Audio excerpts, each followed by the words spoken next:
Karibuni tena wapendwa katika channel ya The Straight Testimony Ministry, tunapoendelea na ujumbe hasa katika wakati wa siku za mwisho. Mungu akuwe pamoja nani. Asante kwa wale wote ambao wamekuwa nafuatilia channel hii yetu ya The Straight Testimony Ministry na wamekuwa wakifuatilia ujumbe jinsi tumekuwa tumeweka. Kwa hivyo kuna series ambayo tulikuwa tumeianza, na leo naomba kwa nguvu za Mungu tutaendeleza series hiyo ili tuweze kuona Mungu anatufundisha nini katika wakati huu ambao tunaishi duniani. Kwa hivyo ili tuweze kubarikiwa. Leo tunataka kuangalia no new organization, na tunataka kuona which organization, no new organization. Na tunapoangalia new organization, kwanza tunaona katika kitabu cha Timotheo wa kwanza 2 fungu lake la kwanza, Biblia inasema, basi kabla ya mambo yote nataka dua na sala na maombezi na shukran zifanyike kwa ajili ya watu wote. Kwa hivyo Mungu anasema ya kwamba anaomba dua na sala na maombezi na shukran zifanyike kwa ajili ya watu wote. Kwa hivyo mahali popote ulipo, ndugu yangu ama dada yangu naye nitazama, basi naomba kama kawaida jinsi ilivyo, basi wacha tupige magoti ili tuweze kuomba. Tunaomba. Mwenyezi Mungu mtakatifu, ni asante kwa kutuongoza hadi umbali huu. Tunapoangalia somo hili linalohusu ujumbe wako wa siku za mwisho, tunaomba ya kwamba kuwa pamoja nasi, kuwa na msikilizaji, kuwa na mtazamaji wangu hadi tutakapomaliza, kwa jina la Yesu tu. Amina. Asante msikilizaji na mtazamaji wangu wa channel ya The Straight Testimony Ministry. Basi bila kupoteza wakati tutaweza kuingia kwenye mada, na jinsi tumesema mada inasema no new organization. No new organization. Na tunataka kuangalia tunaposema no new organization, kwa sababu kuna quotation ambayo nataka kuanza nayo kwanza. Na ninakukaribisha tu, kama ni mara ya kwanza kuingia The Straight Testimony Ministry, basi unaweza kusubscribe, ukalike na ukacomment. Leo tunaangalia no new organization, na swali ambalo tunajiuliza, which organization? Maana kuna quotation ambayo nataka kuiweka hapa ninapofungua uwanja. Na mtazamaji na msikilizaji wangu, kuwa tu pamoja nami tuweze kutembea hatua baada ya hatua kuweza kuonyesha maandiko. Naanza na selected messages, book 2, page 390, paragraph 1. 390, paragraph 1. Sasa paragraph 1 inasema hivi, 390 nasema, the Lord has declared that the history of the past shall be rehearsed. Mungu ametangaza ya kwamba historia ya zamani itarudiwa. Ona, as we end upon the closing work, wakati tunakaribia kazi ya kufunga ya mwisho, na tunaambiwa hivi, every truth that he has given for these last days, kila kweli ambayo Mungu amepeana katika siku hizi za mwisho, is to be proclaimed to the world, unafaa kutangazwa duniani. Every pillar that he has established is to be strengthened. Misingi yote aliyoanzisha Mungu inafaa kutiwa nguvu. Sasa sikiliza, we cannot now step off the foundation that God has established. Hatuwezi sasa kutoka katika msingi ambao Mungu ashaanzisha. We cannot now enter into any new organization. Hatuwezi ingia katika shirika jipya lolote, for this will mean apostasy from the truth. Na hapo ndio nataka tuanzie. Ati we are not to enter into any new organization, na mada inasema no new organization. Which organization? Sasa mtazamaji na msikilizaji wangu, utakuja kushangaa fungu hili limetumiwa na watu wengi sana. Nuku hii imetumiwa na watu wengi sana, hasa Waadventist wa Sabato walio chini ya mfumo wa General Conference bado wanatumia nuku hii, na wengine pia ambao ni wana matengenezo bado wanatumia nuku hii. Sasa leo tutaona ya kwamba nani wanafaa kutumia nuku hii kwa haki. Hilo ndio lengo la somo hili. Basi mtazamaji na msikilizaji wangu unapokuwa pamoja nami, basi naomba tu tuendelee kufuatilia kipindi hiki. Kwanza tulikuwa tumekwisha kuweka msingi wa kanisa tulipokuwa tunazungumza, tukaona ya kwamba Timotheo wa kwanza 2:1 Biblia 3:15 Biblia inasema hivi: lakini nikikawia upate kujua jinsi wapasavyo watu kuenenda katika kanisa la Mungu aliye katika nyumba ya Mungu iliyo kanisa la Mungu aliye hai, nguzo na msingi wa kweli. Kwa hivyo tukaona ya kwamba kanisa la Mungu ni nguzo na msingi wa kweli. Umeona? Kanisa la Mungu ni nguzo na msingi wa kweli. Hilo ni jambo wanadamu wanafaa kutambua leo. Kanisa la Mungu ni nguzo na msingi wa kweli. Kwa hivyo kanisa linapokosa kweli, haliwezekani liwe kanisa la Mungu abadan. Kanisa la Mungu lazima likuwe ni nguzo na likuwe ni msingi wa kweli. Basi mtazamaji na msikilizaji wangu, nataka tuweze tu kuendelea ili tuweze kuona Mungu anakusudia jambo gani. Wacha ni share pale link, ndio wale ambao watahitaji kuwa live waweze kuingia live, tuendelee na wao. Wacha niweze kushare link. Mtazamaji, tuna share link ili tuweze kualika wengine ambao wanahitaji kukua pamoja na sisi. Wacha ni share link. Nataka ni share link ili nialike watu ambao watu hao watahitaji kuwa pamoja na sisi.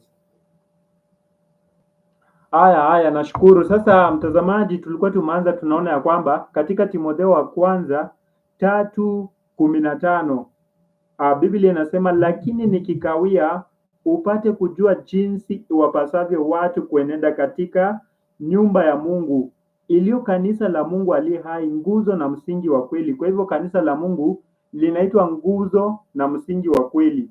Nguzo na msingi wa kweli ni kanisa la Mungu, kumaanisha pasipo kweli haiwezekani likawa kanisa la Mungu. Hivyo kanisa la Mungu linajulikana na misingi. Misingi ya kanisa ndio, misingi ya imani ndio inatambulisha kanisa la Mungu. Kwa hivyo kanisa la Mungu duniani linafaa kutambulishwa na misingi. Unaona? Linafaa kutambulishwa na misingi. Asante mtazamaji na msikilizaji, wewe ambaye unaingia mara ya kwanza, tuko hapa tunaangalia no new organization. Na tunajiuliza which organization? Kwa sababu leo tumeambiwa tusiwe na shirika mpya. No new organization. Sasa tunajiuliza which organization? Na leo tunataka tumeanza na selected messages, book 2, page 390. Ikasema, the Lord has declared that the history of the past shall be rehearsed as we enter upon the closing work. Every truth that he has given for this time is to be proclaimed to the world. Every pillar is to be strengthened. We cannot now step off the foundation that God has established. We cannot now enter into any new organization, for this would mean apostasy to the truth. Kwa hivyo hatuwezi kuingia katika shirika jipya. We cannot enter into any new organization. Kwa hivyo hilo ni jambo ambalo tunafaa kujua. Kwa hivyo tumeambiwa kwamba entering into any new organization is apostasy to the truth. Lakini sasa swali ambalo tunabaki tukijiuliza, which organization? Which organization? Hapo ndio tunajiuliza bado, which organization? Kwa sababu leo we must identify the organization that is the old organization, and we must also identify what is the new organization. Kwa hivyo wote ambao mnaingia, mnakaribishwa kwa njia ya pekee tunapoanza kuchambua swala hili. Kwa hivyo tunaona kwamba kanisa la Mungu linatambulishwa na misingi, the pillars of faith. Na tunaporudi katika kitabu cha Mithali ni Biblia, Mithali 9, kitabu cha Mithali 9, tuweze kuestablish mambo haya. Katika Mithali 9 Mungu alianzisha kanisa lake, na ndio tutakuja kuona leo wanadamu hawapasi kuanzishwa kanisa kando na lile ambalo lilianzishwa na Yesu. Maana Mungu alianzisha kanisa lake na hivyo wanadamu wote duniani wanafaa kuenda kanisa hilo. Naambiwa katika Mithali 9:1, Mithali 9:1, Biblia inasema hekima umeijenga nyumba yake, amezichonga nguzo zake 7. For wisdom has built her house, he has heaved 7 pillars. Ameweka 7 pillars. Kwa hivyo kanisa la Mungu liko na 7 pillars, misingi 7. Kwa hivyo kanisa linajulishwa na misingi. So the pillars are them to identify the church.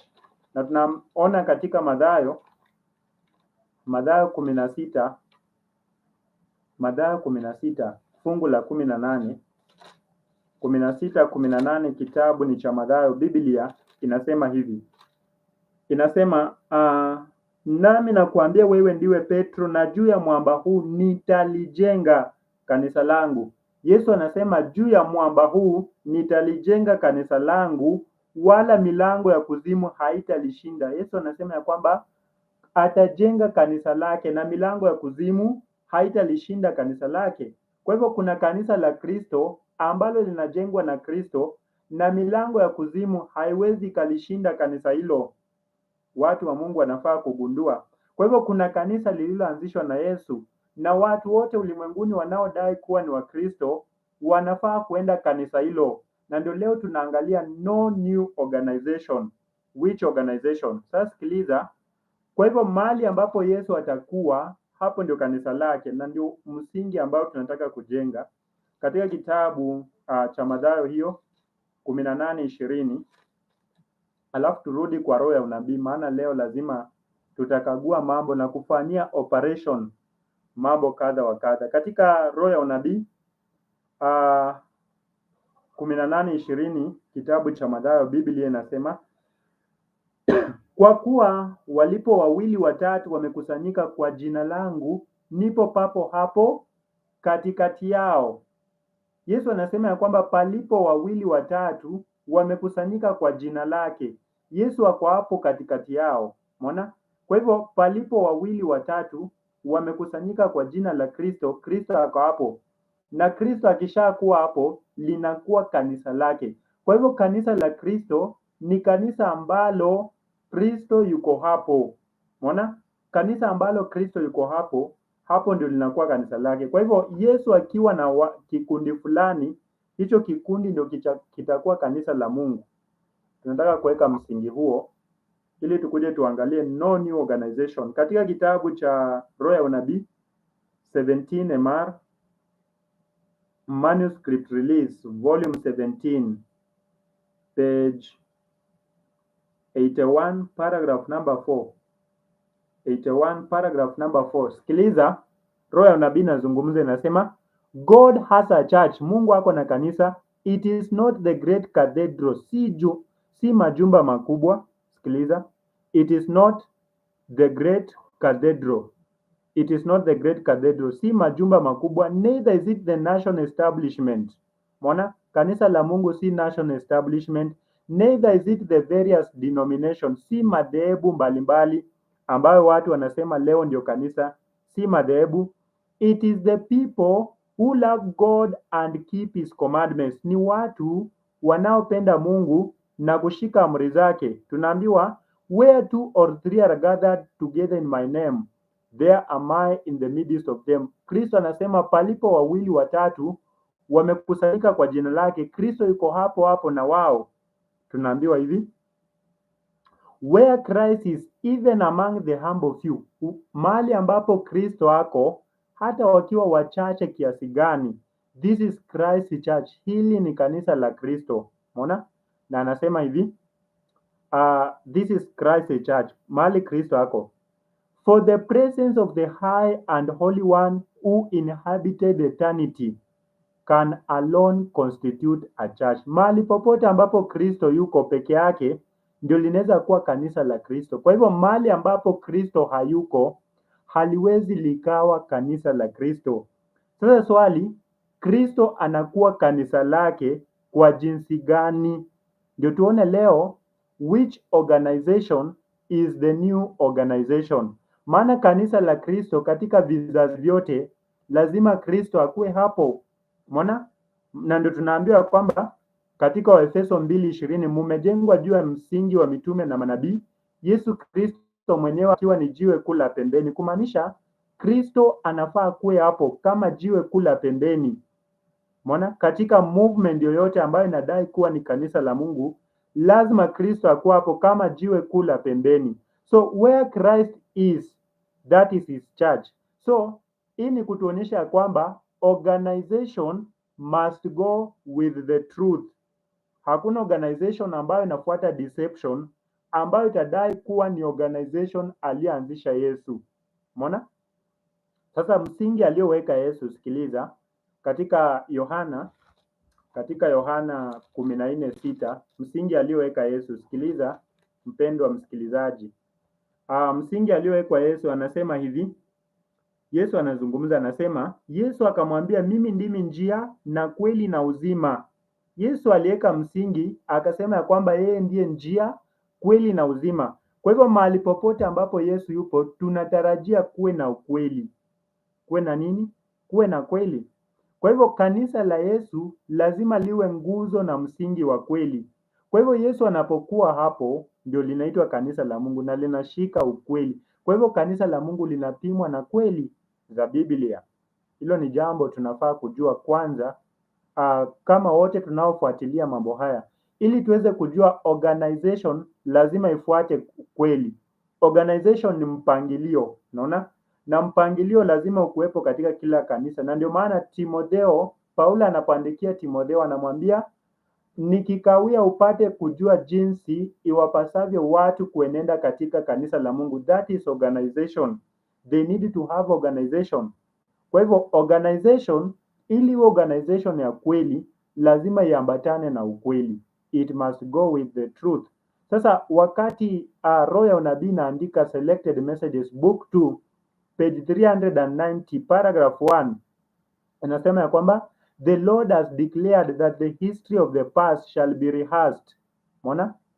Alafu anasema every truth that he has given, the history of the past is to be rehearsed as we enter upon the closing work. Closing work ya kanisa ni nini?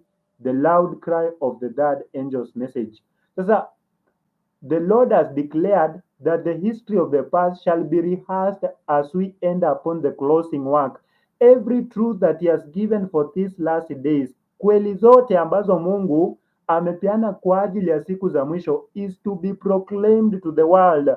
Zinafaa kutangazwa duniani. Umeona? Sasa organization lazima iende na kweli. Kweli zote alizozipeana Mungu zinafaa kutangazwa duniani. Every truth that God has given for these last days, ya siku za mwisho. Kwa hivyo leo kama tutatambua organization ya kweli leo, ni itakayokuwa na ujumbe wa siku za mwisho. Hiyo ndio organization ya zamani. For the organization which Christ started is the organization of truth, and all through this organization has been upholding the truth. Kumaanisha, if there will be a new organization, this new organization must follow deception. Hiyo ndio kitu tunafaa kuelewa. Kwa hivyo tunaambiwa God as a church, it is not the great cathedral, neither is it the national establishment. It is not the various denominations. It is a people who love God and keep his commandments. Sasa tunataka kuangalia characteristics of the new organization. Characteristics of the new organization. Na leo tunajiuliza which one is the new organization. Maana leo watu wengi wametumia quotation hii ya kwamba we should not enter into any new organization, for this will mean apostasy from the truth. Kwa hivyo watu ambao watapatikana kwa new organization, kwa mujibu wa kipindi hiki, watakuwa wameingia kwa apostasy, kwa uasi. Sasa nataka kuanza characteristics of the new organization. Tunataka kuanza na kitabu cha Judges chapter number 2. Nataka tuingie katika kitabu cha Judges chapter number 2, kitabu cha Waamuzi. Tunataka tuangalie new organization, which one? Maana leo tunaambiwa we should not enter enter not into new, we cannot now step off the foundation. Kwa hivyo kitu cha kwanza ambacho kinafanya watu wanaingia kwa new organization is stepping off the foundation that God has established. When you step off the foundation that God has established, you will find yourself entering into a new organization. Kwa hivyo kitu cha kwanza, foundation ndio inadhibitisha wale ambao wako kwa old organization na wale wako kwa new organization. Tunaenda polepole, tutakuja hapo. Judges chapter number 2. Nataka kuanza Judges chapter number 2. Nataka tusome kuanzia fungu gani? Maana nataka kuona nataka kuona mahali ambapo nitaanzia. Okay. Judges chapter number 2 verses number 11 inasema, wana wa Israeli walifanya yaliyokuwa maovu mbele za macho ya Bwana, nao wakawatumikia Mabaali. Unaona? Wacha nianzie juu ili tuweze kuona nini kilipojiri. Nasoma katika fungu la 8. Sikiliza.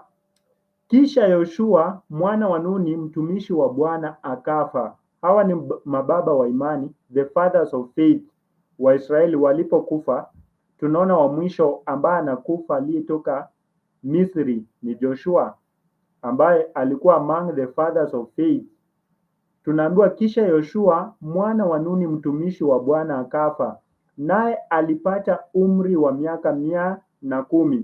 Nao wakamzika katika mpaka wa urithi wake katika Timnathi Heresi, katika nchi ya vilima vya Efraimu, upande wa kaskazini wa mlima Gashi. Tunaona Joshua, one of the fathers of faith, anakufa.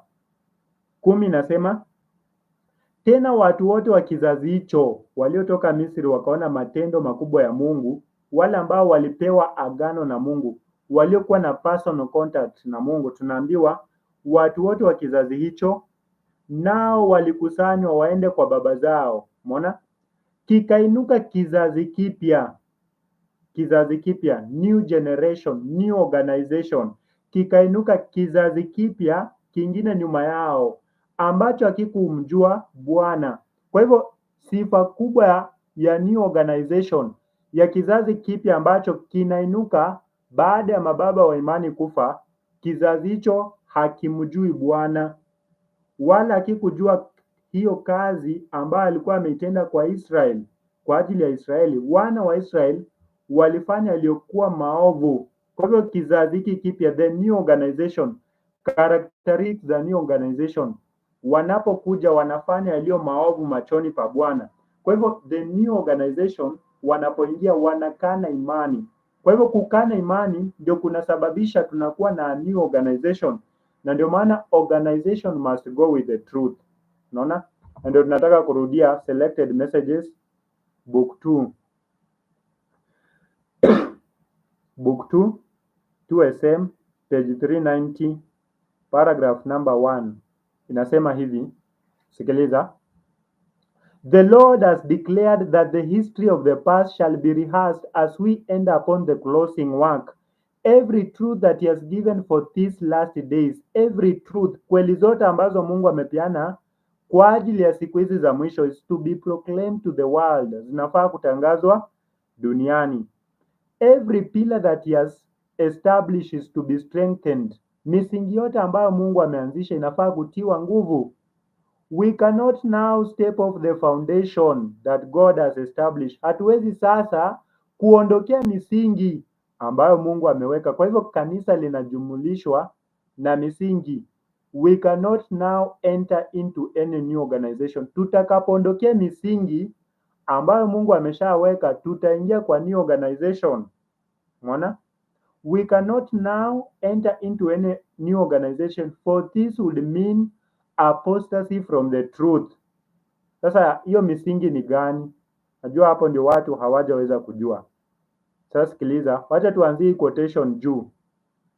Tunasoma selected messages book 2 page 387. Tunaambiwa hivi: during the past 50 years of my life, I have had precious opportunities to obtain an experience I have had an experience in the first, second, and third angels message. The old organization is upholding the first, second and third angels messages. Lakini wale ambao wamekuwa wakifuatilia matukio current affairs, Ganone Diop juzi amekuwa New Life SDA Nairobi na akasema ya kwamba the Pope has changed, kumaanisha ya kwamba na akakiri kwa mdomo wake na si uongo, akakiri kwa mdomo wake akasema ya kwamba amekuwa akiulizwa, what do you normally preach? Is it the three angels messages?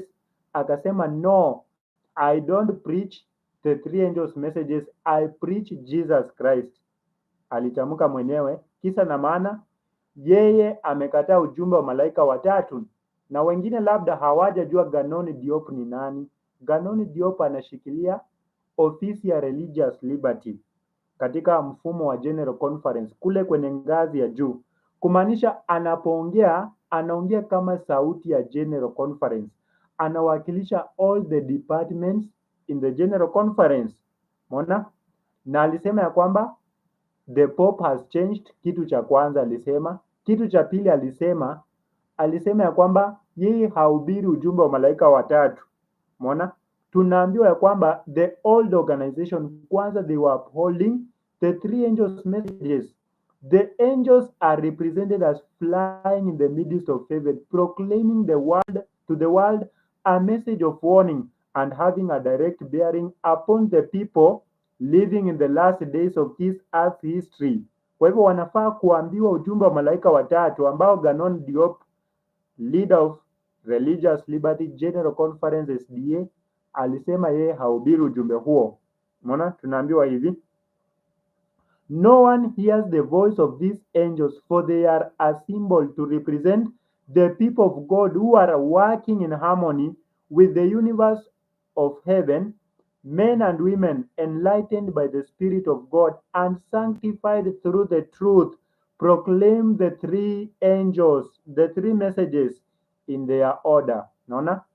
Sasa kwanza ujumbe wa malaika watatu, old organization wako na ujumbe wa malaika watatu, the three angels message inaonyesha the old organization. Na mtazamaji na msikilizaji wangu, hata ukiangalia tu bana inafaa kukuonyesha. Kwa mfano Yana Tires, ukienda kwa Yana Tires utapata wameka logo ya tire ya gari wameka hapo, na ukienda Yana Tires upate wameka mkate, utajua umeenda kampuni wrong. Umeona?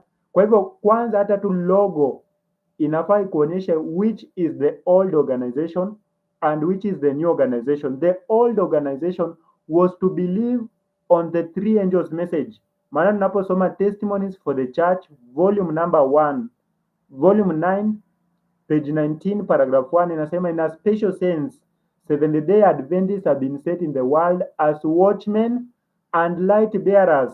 To them is shining wonderful light from the word of God. They have been given a work of more solemn import. The proclamation of the first, second, and third angels' message. There is no other work of such import that they have been given. They are to allow nothing to absorb their attention. Walipewa ujumbe wa malaika watatu, the old organization, the truths of the old organization. Kwanza ujumbe wa malaika watatu unawatofautisha, it makes them peculiar to the world. Unaona? Sasa tunaambiwa in the proclamation of the messages, tuko paragraph number 3, 387, paragraph number 3, selected messages book 2, inasema, in the proclamation of the messages every specification of prophecy has been fulfilled. Those who are privileged to act part in proclaiming these messages have gained an experience which is the highest value to them. Sasa nataka kuweka misingi. Jambo la kwanza tumeona wale ambao wako kwa old organization wanashika ujumbe wa malaika watatu. Jambo la kwanza, sasa naambiwa hivi 3SM 389 paragraph 3 nasema, after the passing of time God entrusted to his faithful followers the precious principles of present truth walipewa the precious principles of the present truth. Umeona? The old organization, the organization na tunafaa tujue organization haijaanza leo, organization ilianza kitambo. Umeona? Lakini there is a last day remnant ambao wanapewa organization ya kumaliza kazi. Umeona? And this organization comes with the specific points of present truth ambazo wanapewa principles of present truth. Umeona? Sasa tunaendelea, tunaambiwa hivi, these principles were not given to those who had no part in the giving of the first and second angels' messages. They were given to the workers who had a part in the course from the beginning. Kwa hivyo ndio walipatiwa, na ndio tunaambiwa the Lord has declared that the history of the past shall be rehearsed as we enter upon the closing work. Every truth that he has given for these last days is to be proclaimed to the world. We cannot now step off the foundation. Foundation ya kwanza ambayo ilipewa old organization, the old SDA, Seventh Day Adventist Church, ambayo ilianzishwa mwaka wa 18, ambayo ilianzishwa from the Millerite movement from 1844 walipokubali ujumbe wa malaika watatu, and was organized in 1863. That organization that received the truth, the foundation, the first foundation, they believed on the three angels' messages. Leo wale ambao wanaamini ujumbe wa malaika watatu na wanaofuata na kufundisha, wao ndio wako kwa the old organization, msingi wa kwanza. Msingi wa pili wa old organization tunataka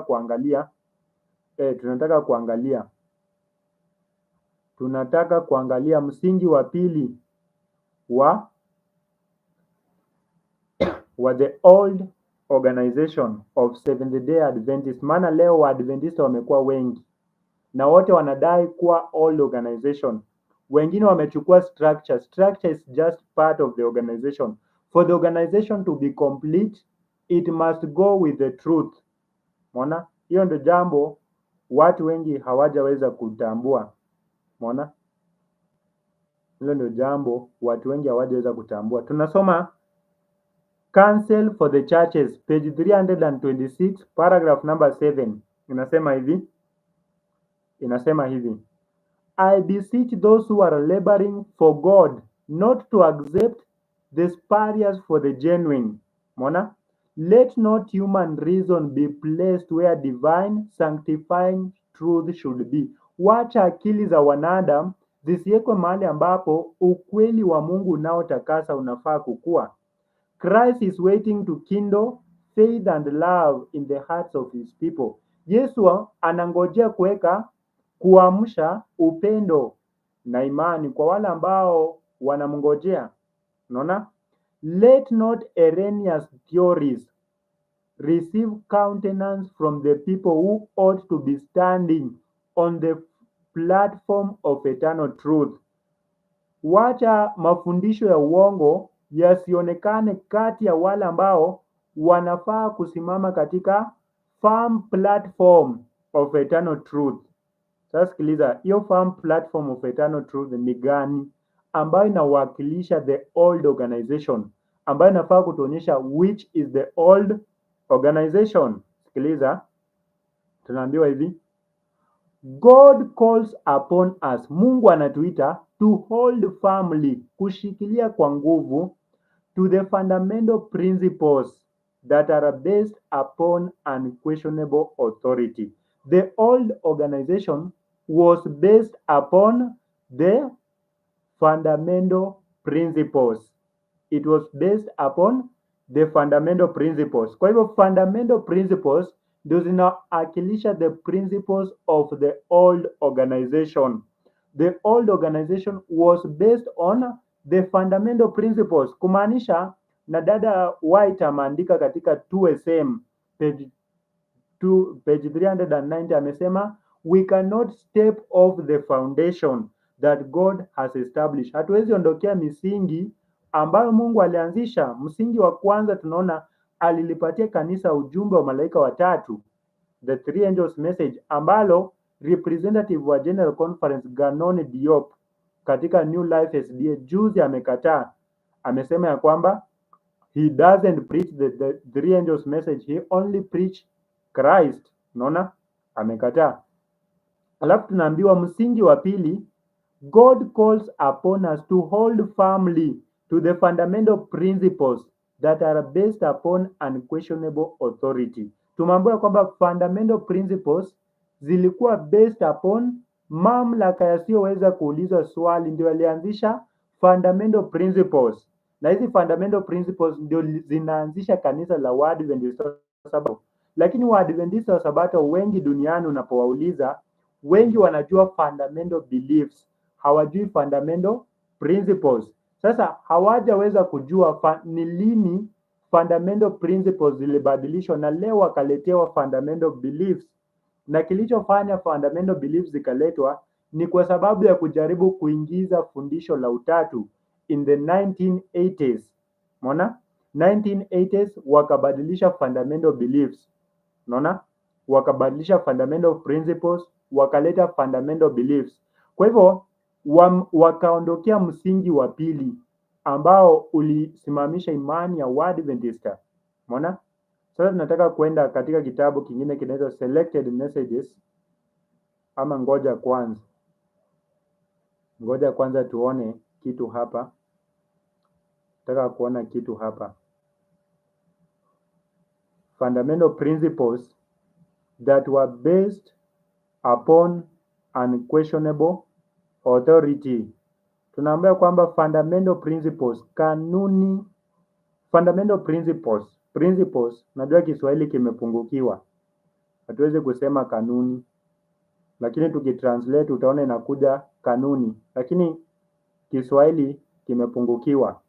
Sasa fundamental principles zilizopeanwa, kanisa la Waadventista wa Sabato likakutana mwaka wa 1872 likachapisha fundamental principles, na ambayo ya kwanza ilikuwa inazungumzia Mungu mmoja ndani ya Biblia, ikimwelezea Baba kuwa Mungu mmoja ndani ya Biblia. Ya pili ikamwelezea Yesu kuwa kama mwana wa Mungu. Umeona? Alafu Baba anawasilishwa duniani na Roho Mtakatifu. Baba ni omnipresent kutumia Roho Mtakatifu, na wakaquote Psalms 139 paragraph verse 7. Umeona? Verse 7.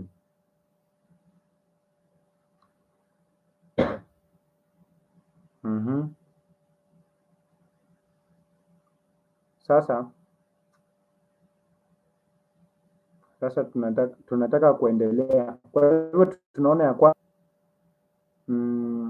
fundamental principles ni msingi wa pili ambao uliletwa ili kuweza kutambulisha the old organization. Sasa sikiliza, nasoma Selected Messages book 204, book 1 page 204, paragraph number 2, inasema the enemy of souls has sought to bring in the supposition, adui wa mioyo amekusudia kuleta dhana that a great reformation was to take place among Seventh-day Adventists, ya kwamba matengenezo makubwa, shetani alileta false reformation kwa Waadventista wa Sabato, and that this reformation would consist in giving up the doctrines, na matengenezo haya yangehusisha kuacha mafundisho ambayo yanasimama kama misingi ya imani yetu, the pillars of our faith.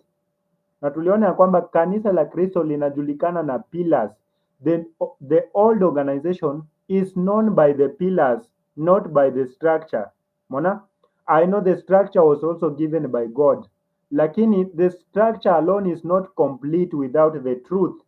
Sasa the old organization must go with the old truth. Sijui kama mnanielewa. Sasa inasema hivi, were this reformation to take place, matengenezo haya yangetokea, what would result? Nini ambacho kingetokea? Tunaambiwa the principles of truth that God in his wisdom has given to the remnant church would be discarded. Mona?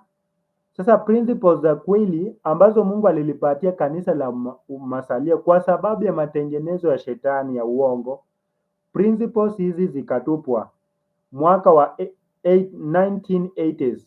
1980s fundamental principles zikatupwa na kukaletwa fundamental beliefs, lengo likiwa ni kukubali Mungu wa utatu asiyepatikana kwa Biblia.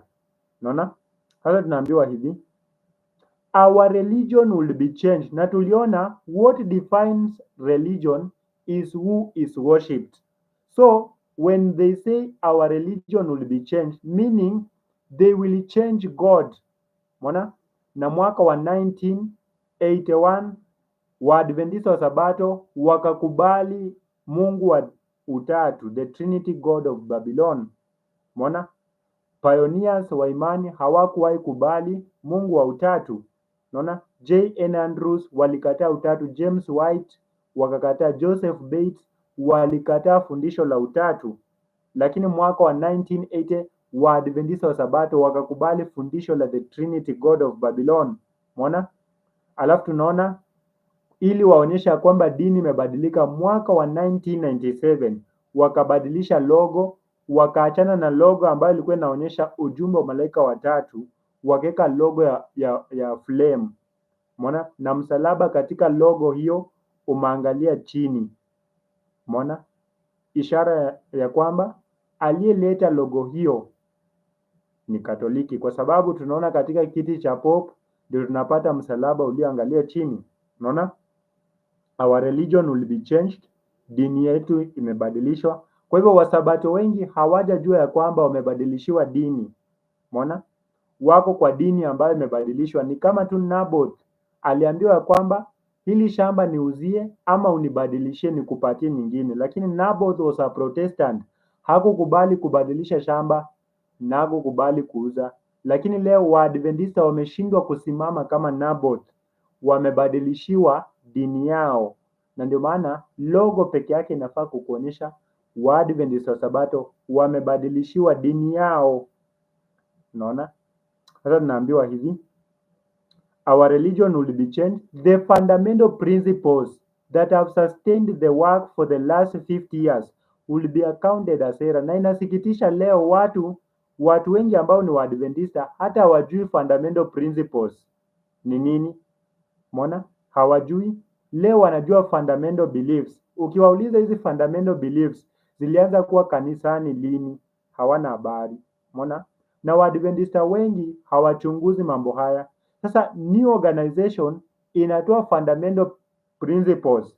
Kwa hivyo leo ukipata organization ambayo haina fundamental principles, hii inaitwa the new organization. Umeona? Tunaambiwa hivi,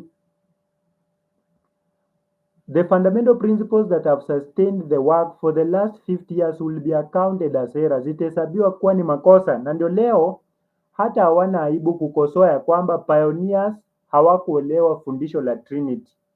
Wanakosoa, wanazicount kuwa ni error. Fundamental principle number 1 ilikuwa inasema there is one God, a personal spiritual being. Leo wanakosoa na wamehesabu kuwa makosa. Leo wanasema there is one God, a unity of three coeternal persons. Wanapinga the fundamental principles that were based upon unquestionable authority. Sasa sikiliza, tunaendelea. Inasema a new organization will be established. Ukiona wametupa fundamental principles, organization ambayo itabaki ni kama tu kile kizazi baada ya Yoshua kukufa kilinuka kizazi kipya kisichomjua Mungu. Maana na kikafanya maovu. Kwa hivyo utakapoona principles zilizoandikwa na pioneers or fathers of faith zimetupwa na zimehesabiwa kuwa makosa, kunainuka new organization. Sasa hii new organization, sikia sifa za new organization, na leo lazima tutatambua new organization ni gani. Umeona? Books of new order will be written. Na unajua Dada White anaandika mambo haya 1903 anaandika mambo haya kwamba books of new order will be written.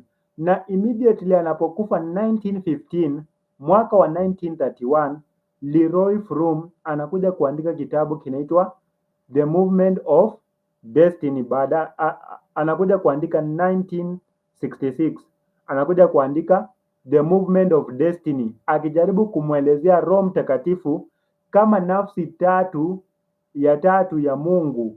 Unaona? kama nafsi ya tatu ya Mungu, kama mtu wa tatu katika uungu. Leroy Froome anajaribu kumwelezea hivyo, anajaribu kuleta mafundisho contrary na kile ambacho kilikuwa kimefundishwa kwa roho ya unabii na pioneer. Sasa Books of New Order, akaandika The Coming of the Comforter. Umeona?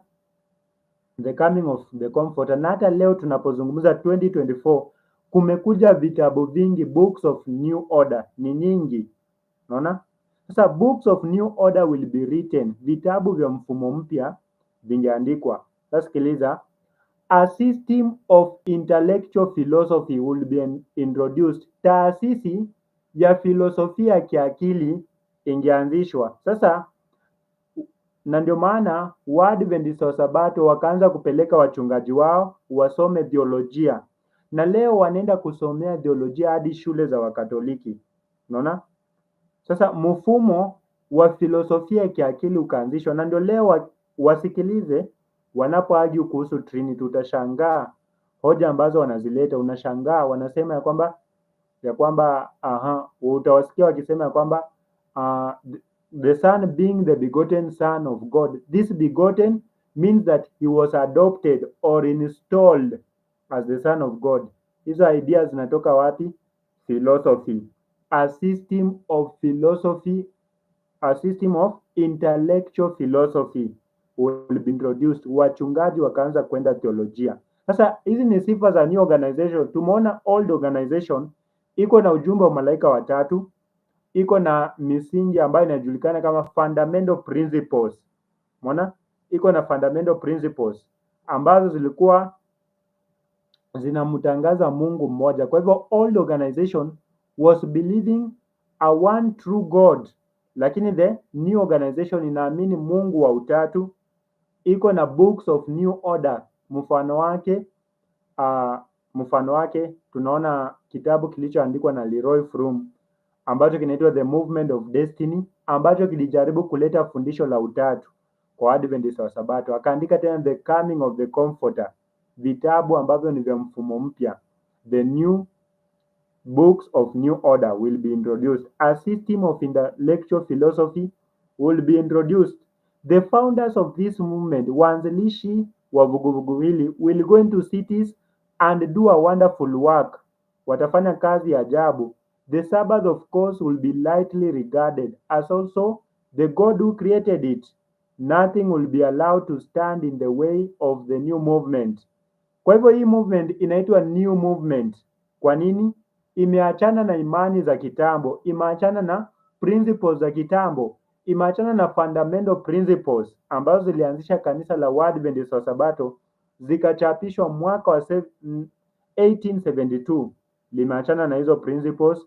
Hili ni kanisa ambalo limeachana na doctrines ambazo zimetufanya kuwa Waadventista wa Sabato na zinasimama kama msingi wa imani yetu, na hii iko na ushahidi. Ganoni Diop juzi katika New Life SDA kule Nairobi amesema ya kwamba hahubiri ujumbe wa malaika watatu, yeye anahubiri Yesu. Hii ni kuonyesha ya kwamba hahubiri habari za kuambia watu watoke Babeli, haoni watu dhidi ya kupokea alama ya mnyama, kwa sababu leo mfumo wa General Conference umekuwa new organization, umetengeneza sanamu ya mnyama, wako chini ya World Council of Churches. Sasa hawawezi hubiria watu ya kwamba wasisujudie sanamu ya mnyama kwa sababu wametengeneza sanamu ya mnyama. Unaona? Leo hawawezi hubiria watu watoke Babeli, maana leo Seventh Day Adventist chini ya mfumo wa General Conference wameungana na Babeli. Umeona? Wameungana na Babeli leo 2024. Na ndio maana Ganoni Diop anasema ya kwamba Catholic is one of the genuine churches. Na anasema hivyo mbele ya pulpit katika kanisa la Waadventista wa Sabato, kisa na maana wameungana na Babeli. Sasa leo inakuwa ni kizungumkuti kusema Babeli maanguka, maana tutawauliza Babeli gani? Umeona? Na ndio utashangaa paka lesson kama Hebrews lesson inaandikwa na Majesuits. Majesuits wanachangia lesson. Umeona? Haya ni mambo ambayo yako wazi, na tunayasema wazi maana ni mambo ambayo hata tuko na ushahidi na tunaweza kuyatetea mahali popote ambapo tutahitajika kuyatetea. Kwa hivyo si mambo ambayo tunasema na uoga, Ni mambo ambayo kabisa tunataka watu wajue na waweze kuonywa ya kwamba mfumo General Conference umekuwa ni mfumo mpya. It is a new organization. Umeona? Na dada White anapandika Selected Messages Book 2 page 390 anasema we cannot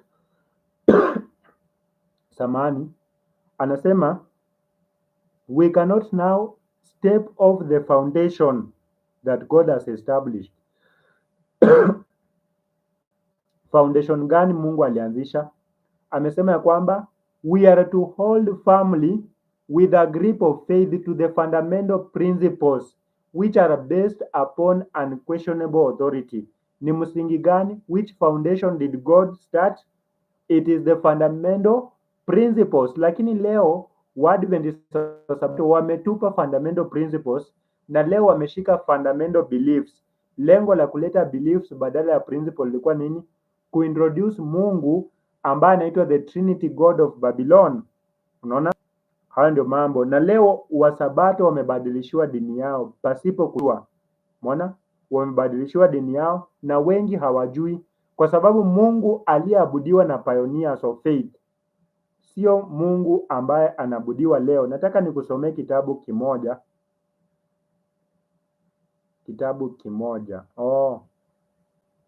Acha nione kama ama wacha tuendelee kidogo.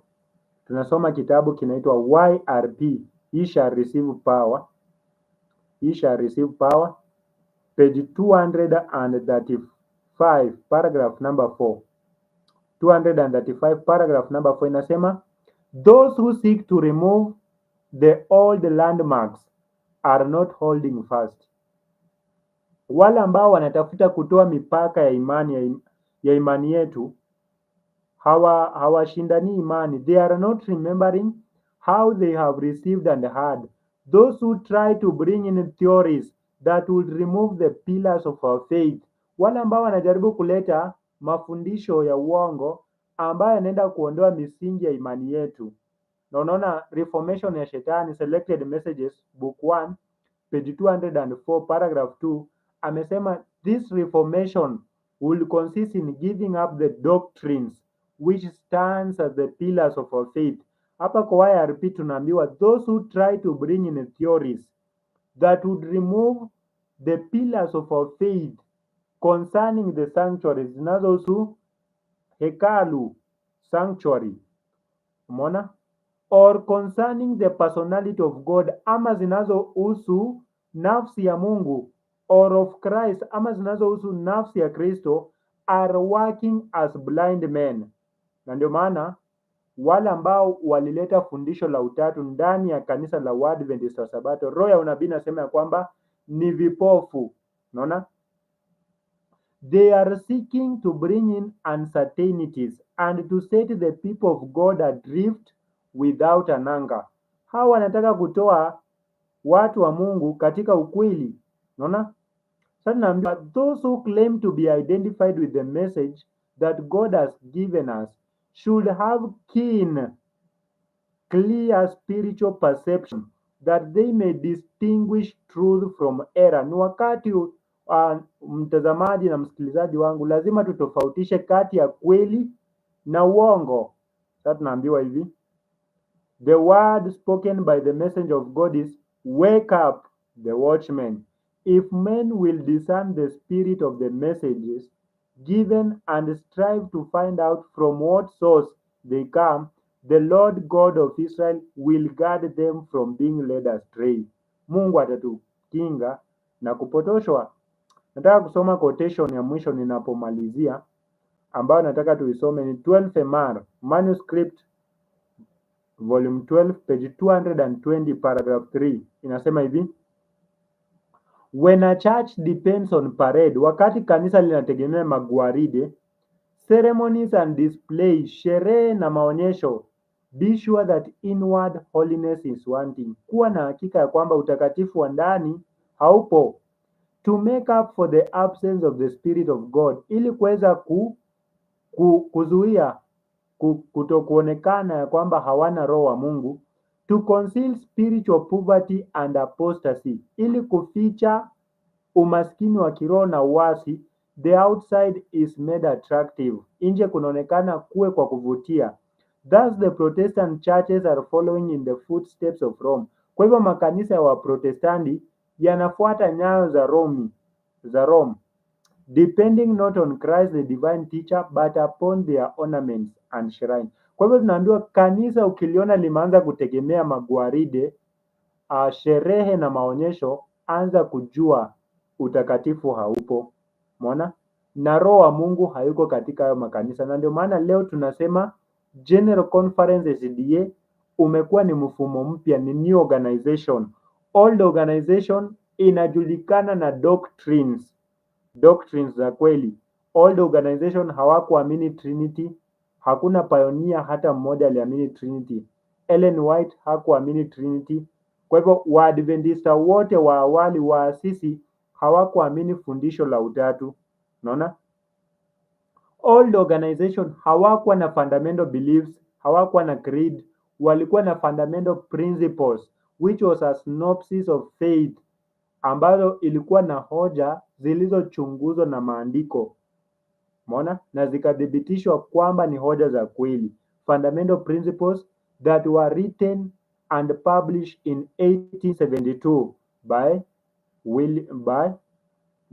James White. Unaona?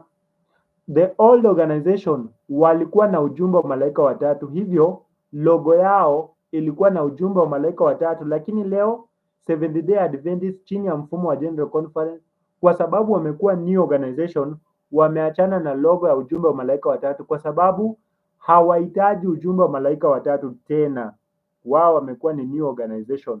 So the new organization does not accept the three angels messages. Unaona? Leo new organization wameachana na doctrines which stands as the pillars of our faith. Wameachana nazo. Umeona? Alafu God being removed, new organization wamemuondoa Mungu. Leo wanamwabudu Mungu asiyojulikana, the Trinity God of Babylon. Kwa hivyo the new organization wametoka kwa platform of eternal truth ambayo ilishikiliwa na pioneers of our faith. Unaona? Sasa leo the new organization ni wale ambao wametoka kwa imani.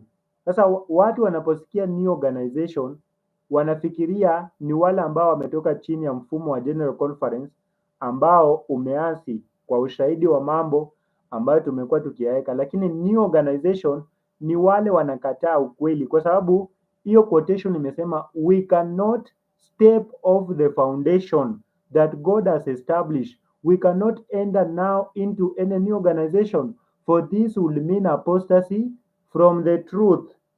Mona? Apostasy from the truth is when we shall step off the foundation that God has established and we shall have formed a new organization. Not necessarily the structure, but the structure must go with the doctrines. Mona? The structure must go with the doctrines. Hilo ni jambo watu wanafaa kujua. Kwa hivyo ndio tumeambiwa the Lord has declared that the history of the past shall be rehearsed as we end upon the closing work. Every truth that he has given for these last days is to be proclaimed to the world. We cannot now step off the foundation that God has established. We cannot now enter into any new organization. Na ndio tunaambiwa hivi katika kitabu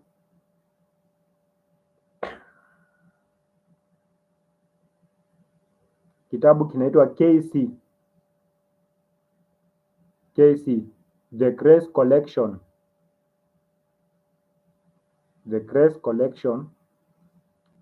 Collection KC. Tunaambiwa hivi 120 paragraph 3 inasema the churches, wacha nisome 120 paragraph number 4 inasema our churches and the institution must return to where they were before the backsliding commenced, when they began trusting in man and making flesh their arm. Makanisa yetu lazima yarudi pale ambapo yalikuwa kabla ya kuanza kuanguka. Unaona? Sasa tunaambiwa hivi, have we not seen enough of human wisdom? Hatujaona hekima ya wanadamu jinsi imefanya mambo kuwa mabaya. Shall we not now seek God in earnestness and simplicity? Je, hatutamtafuta Mungu katika bidii? And serve him with heart and mind and strength. Ni wakati wa kumtafuta Mungu. Tunamtafuta Mungu aje? By going to the old foundation, going to the old organization, going to the old paths. Sasa tunasoma kitabu ambacho mtazamaji kitakuwa kinatufungia somo letu katika masaa haya. Kitabu ni cha Yeremia 6:16.